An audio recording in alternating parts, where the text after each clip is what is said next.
Hello everyone, welcome back to डिकोडिकडिव। So already जैसा कि आपने लास्ट वीडियो में देखा होगा कि ऑलरेडी हम लोग दो टॉपिक कवर कर चुके हैं। इंट्रोडक्शन हम लोग ने सीडी का कवर किया था, कंपाइलर डिजाइनिंग का, और हम लोग ने पढ़ा था उसके बारे में कि कैसे हम लोग पार्सिंग ट्री बनाते हैं और कैसे करते हैं। अब हम लोग फर्स्ट स्टेज पढ़ेंगे, लाइक हमारी जो कंपाइलर डिजाइनिंग की 6 फेजेस थी, अब उसे हम लोग 1 बाय 1 पढ़ेंगे।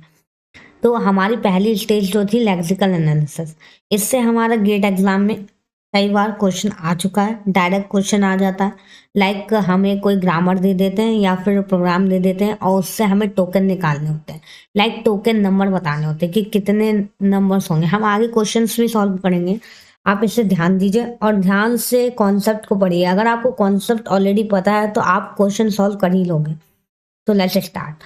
तो लेक्सिकल एनालिसिस में हमने पढ़ा था कि कोई भी हमारी जो ग्रामर होती है उसे हम लोग टोकन में डिवाइड करते हैं। टोकन मतलब हम लोग सिंपल, लाइक सपोज दैट आपको सेंटेंस आपको दे दिया गया है, आपको उसे वर्ड्स में डिवाइड करना है। मीन्स अलग अलग हम लोग टुकड़ों में तोड़ देते हैं ताकि हम लोग उसे अच्छे से एनालाइज कर पाए। तो हमारी कैरेक्टर स्ट्रीम आएगी हमारे पास।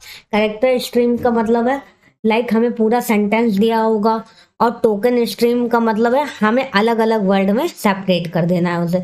मीन्स हमारे पास एक प्रोग्राम होता है, हमें उसे टोकन में कन्वर्ट कर देना है।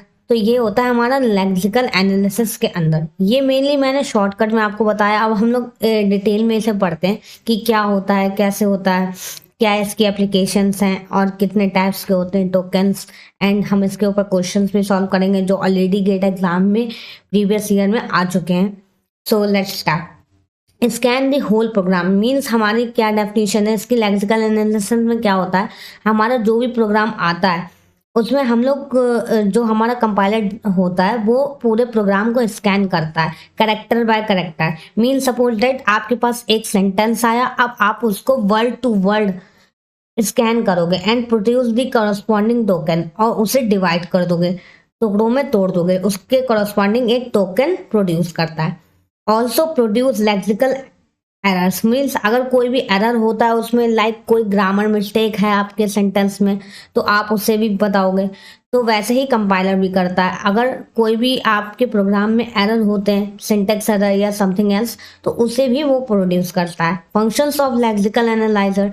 अब हमारे लेक्सिकल एनालाइजर के फंक्शन मीन्स कैसे हमारा लेक्सिकल एनालाइजर वर्क करता है। पहले वो स्कैन करता है all the characters of the program. Program में जो भी हमारे कैरेक्टर्स हैं उसको स्कैन करेगा। टोकन रिकॉग्नाइजर, फिर एक टोकन रिकॉग्नाइज कराएगा। इग्नोर्स द कमेंट्स मीन्स हमारे प्रोग्राम में जो भी हम लोग कमेंट्स लिखते हैं, स्पेसेस यूज करते हैं, उन सबको इग्नोर कर देगा। मैक्सिकल मंच लो लॉन्गेस्ट प्रीफिक्स मैच मतलब ऐसे टोकन को एनालाइज करेगा या फिर रिकॉग्नाइज करेगा जिससे कि हमारा मैक्सिमम मंच रूल हो।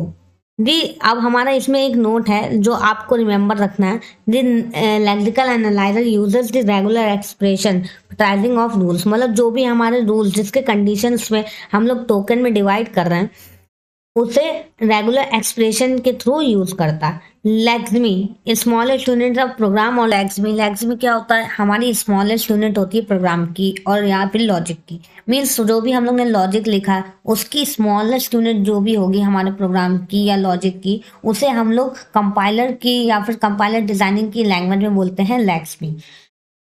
अब इस वर्ड को याद रखिएगा, मे भी क्वेश्चन में ये ऐसा कुछ लिख के आ जाए तो आप इसे सॉल्व कर पाओ। टोकन हमारा क्या होता है, टोकन इंटरनल रिप्रेजेंटेशन ऑफ लेक्समी। लेक्समी का जो इंटरनल रिप्रेजेंट होता है उसे हम लोग बोलते हैं टोकन। मीन्स लेक्समी को हम लोग इंटरनली कैसे रिप्रेजेंट करते हैं तो उसे बोलते हैं टोकन। अब हम लोग देखते हैं टाइप्स ऑफ टोकन क्या होते हैं। मीन्स हम लोग प्रोग्राम में क्या देखते हैं, किस टाइप के हमारे टोकन्स होते हैं प्रोग्राम में, जैसे हम लोग काउंट करते हैं और रिजल्ट देते हैं। आगे हम इसके आंसर क्वेश्चंस भी सॉल्व करेंगे, लाइक हमें क्या फाइंड करना होता है, क्या गेट के एग्जाम में आता है डायरेक्ट। लाइक हमारे जो टाइप्स ऑफ टोकन्स हैं, लाइक हमारे प्रोग्राम में हम लोग यूज करते हैं identifier, keywords, operators, literals, constants, special symbol. ये आप लोग ऑलरेडी हमारे प्रोग्रामिंग लैंग्वेज में आप पढ़ चुके होंगे, ये सब यूज भी करे होंगे आप लोग ने प्रोग्रामिंग लैंग्वेज में अगर आप प्रोग्रामिंग कर चुके हो। टोकन सेपरेशंस क्या होते हैं? टोकन सेपरेशंस वो होते हैं जो टोकन को अलग अलग करते हैं, लाइक स्पेसेस हो गया, पंक्चुएशंस हो गया। जैसे हम लोग सेंटेंस में सेपरेट करते हैं, लाइक कोई वर्ड को अगर हमें सेपरेट करना होता है तो हम लोग उसके बीच में स्पेस लगाते हैं या फिर पंक्चुएशन मार्क का यूज़ करते हैं। तो वैसे ही टोकन्स के बीच में हम लोग सेपरेशन के लिए स्पेसेस का यूज़ करते हैं, पंक्चुएशन मार्क्स का यूज़ करते हैं। इम्प्लीमेंटेशन कैसे होता है, मीन्स हमारा कैसे कंपाइलर इम्प्लीमेंट करता है, टोकन को कैसे एनालाइज करता है। एक लैग्स टूल होता है जो कि इस एक्सटेंशन से होके बना होता है। मीन्स एक्सटेंशन अगर हम लोग ये यूज़ करेंगे तो उस लैग्स टूल का यूज़ करके लैग्स में फाइंड करते हैं। All identifiers will have entry in symbol table. Means जितने भी हमारे आइडेंटिफायर होंगे, जितने भी हमारे यूनिक चीज़ें होंगी हमारे प्रोग्राम के अंदर, उसे सिंबल टेबल के अंदर हम लोग एंट्री फिलअप करेंगे। Give entries into the symbol table. Regular expression, जैसे कि अगर हमारा डीएफए है उसे हम लोग लेक्सिकल एनालाइजर में डाल रहे हैं, तो मीन्स लेक्सिकल एनालाइजर के थ्रू वो निकल रहा है, तो उसे पहले हम लोग सिंबल टेबल में स्टोर करेंगे, उसकी एंट्री फिलअप करेंगे एंड देन हम लोग उसके एनालाइज करेंगे। अब मेन क्वेश्चन हमारे आते हैं like find number of tokens.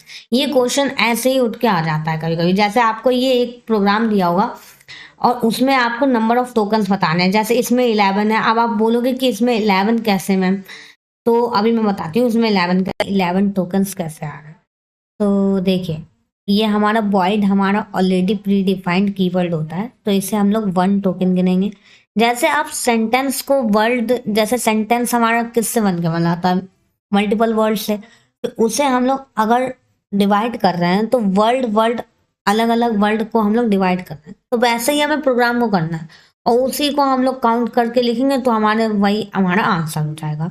तो इसे अगर हम लोग डिवाइड करेंगे तो वाइड हमारा 1 हो गया, मेन हमारा 2 हो गया।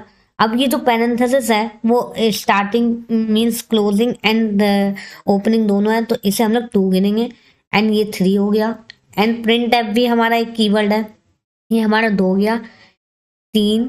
और ये जो हमारा कोर्स के अंदर हमारा बना हुआ है गेट, उसे हम लोग 1 टोकन गिनते हैं, हमेशा ये याद रखिएगा। इसमें बच्चे बहुत कंफ्यूज होते हैं और गलत नंबर लिख के आ जाते हैं। तो ऐसे ही हमारे ये 11 टोकन्स हैं इस प्रोग्राम के अंदर।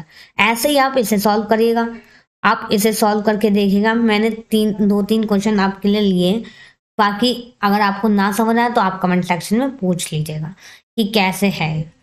नाउ अब हम लोग देखते हैं नेक्स्ट टॉपिक हमारा सिंटेक्स डायरेक्टेड ट्रांजैक्शन। ये हमारा क्या होता है? सिंटेक्स डायरेक्टेड ट्रांजैक्शन हमारा एक ट्रांजैक्शन होता है जो हमारा यूज करता है, लाइक CFG मीन्स हमारा ग्रामर भी यूज करता है और उसका मीनिंग भी यूज करता है। CFG ग्रामर हमारा स्ट्रक्चर्ड बनाने के लिए यूज किया जाता है और सिंटेक्स ट्रांजिशन हमारा मीनिंग के लिए, मीन्स ऐसी ग्रामर जिसमें हमारा मीनिंग और सिमेंटिक रूल्स दोनों हो, तो उसे हम लोग बोलते हैं सिंटेक्स डायरेक्टेड ट्रांजैक्शन। आपने ऑलरेडी टफल में भी पढ़ा होगा ये चीज़ इसके बारे में, और अभी भी आप पढ़ रहे हैं। लाइक ये हमारा कंपाइलर डिजाइनिंग में बहुत इंपॉर्टेंट टॉपिक है, इससे भी हमारा डायरेक्ट क्वेश्चन उठ के आ जाता है कभी कभी, तो आप इसे भी, इसका कॉन्सेप्ट भी समझ के जाइए।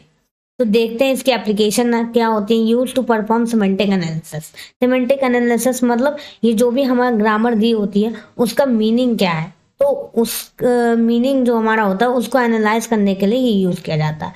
प्रोड्यूस पार्स ट्री को बनाने के लिए यूज होता है। प्रोड्यूस इंटरमीडिएट रिप्रेजेंटेशन, मतलब ऐसा रिप्रेजेंटेशन हमारे कोड का जो मशीन समझ सके, तो उसको प्रोड्यूस करने के लिए भी हमारा SDTL यूज किया जाता है। Syntax directed transaction.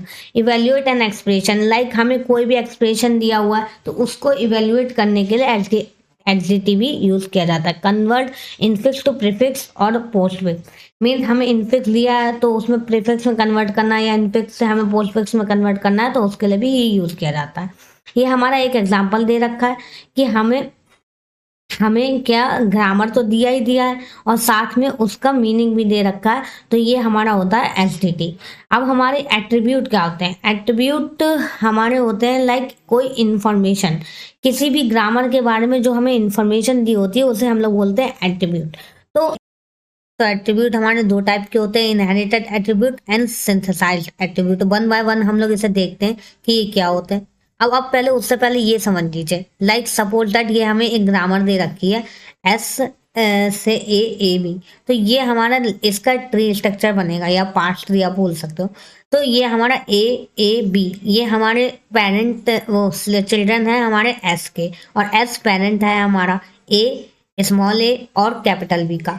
A is the child to S, a capital A हमारा चाइल्ड है एस का, और A is left sibling to a and B, means capital A हमारा लेफ्ट सिबलिंग है स्मॉल ए का और कैपिटल बी का। अब हम लोग देखते हैं इनहेरिटेड एट्रीब्यूट क्या होता है। इनहेरिट एट्रीब्यूट हमारा आरएचएस को फॉलो करता है, लाइक राइट हैंड साइड को।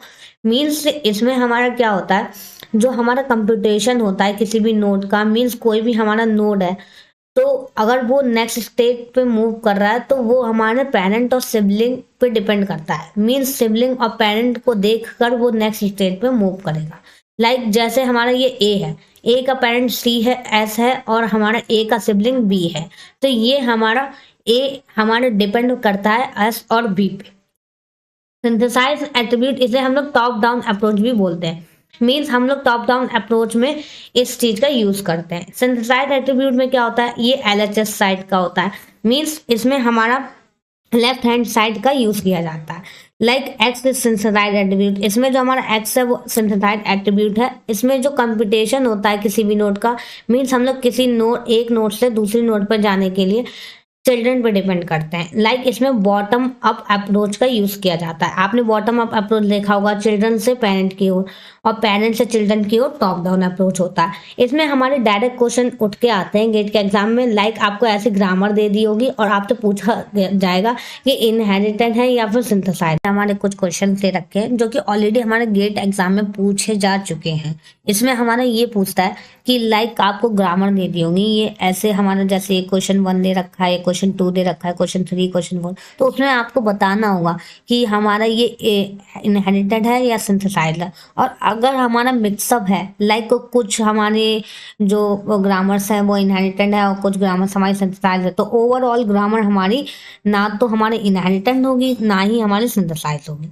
तो ये चीज़ें आप देख लीजिए, मैंने वेरी इजी वे में आपको यहाँ पे दिखा दिया। अगर आपको ना समझ आए तो आप कमेंट सेक्शन में पूछ सकते हैं। नाउ अब हमारा नेक्स्ट टॉपिक आता है syntax directed definition. Syntax directed definition क्या होते हैं, एट्रीब्यूट ग्रामर हमारी यूज की जाती है। लाइक एसडीडी और एसडीटी में क्या डिफरेंस है। एसडीटी में हमारा मीनिंग बताया जाता है और सिमेंटिक हमारा वो बताया जाता है। मीन्स हमारी ग्रामर दी होगी और मीनिंग दिया होगा। और एसडीटी में क्या होता है, हमारा ग्रामर, मीनिंग और टाइप, मीन उसका मीनिंग के साथ साथ हमारा टाइप भी बताया जाता है कि वो किस टाइप का है। उस टाइप के हिसाब से हम लोग ये जज करते हैं कि ये हमारा इनहेरिटेड है या फिर सिंथेसाइज है। तो एल, इसमें हमारे 2 टाइप के होते हैं। एल एट्रीब्यूट ग्रामर मीन्स जो हमारे एट्रीब्यूट इज सिंथेसाइज, और रिस्ट्रिक्टेड इनहेरिटेड मीन्स अगर हमारे एट्रीब्यूट सिंथेसाइज हैं तो वो हमारा एल एट्रीब्यूट ग्रामर होगी, जिसमें हमारे पेरेंट के ऊपर भी डिपेंड करती है और लेफ्ट सिबलिंग पे खाली डिपेंड करती है। Translation can be appended anywhere is RHS of production means इसमें हमारा आरएचएस का यूज किया जाता है। इवेल्युएशन इन ऑर्डर मीन्स इसका जो इवेल्युएशन होता है, मीन्स हम लोग कैसे इवेल्युएट करते हैं, तो वो हमारा होता है इन ऑर्डर, मीन्स हम लोग टॉप से डाउन तक जाएंगे। नाउ एस एट्रीब्यूट ग्रामर में क्या होता है, attribute is synthesise only means इसमें हमारी जो एट्रीब्यूट है वो खाली सिंथेसाइज होगी। इसमें क्या होती है, इसमें हमारी सिंथेसाइज भी हो सकती है और इनहेरिटेड भी हो सकती है। सो एल एट्रीब्यूट और एस एट्रीब्यूट ग्रामर के ऊपर हमारा एक क्वेश्चन दे रखा है जिसमें हमें एलसीटी आइडेंटिफाई करना, या तो ये एल एट्रीब्यूट होगा या तो हमारा एस एट्रीब्यूट ग्रामर होगी। तो ये आपको बताना है। अगर आप इसे सॉल्व करके देखिए अपने आप से, मैंने कॉन्सेप्ट आपको समझा दिया। अगर आपको नहीं समझ आता है तो आप कमेंट सेक्शन में पूछ सकते हैं। बाकी अगर आपको वीडियो अच्छा लगा हो तो अपने फ्रेंड्स के साथ शेयर करिए, लाइक करिए और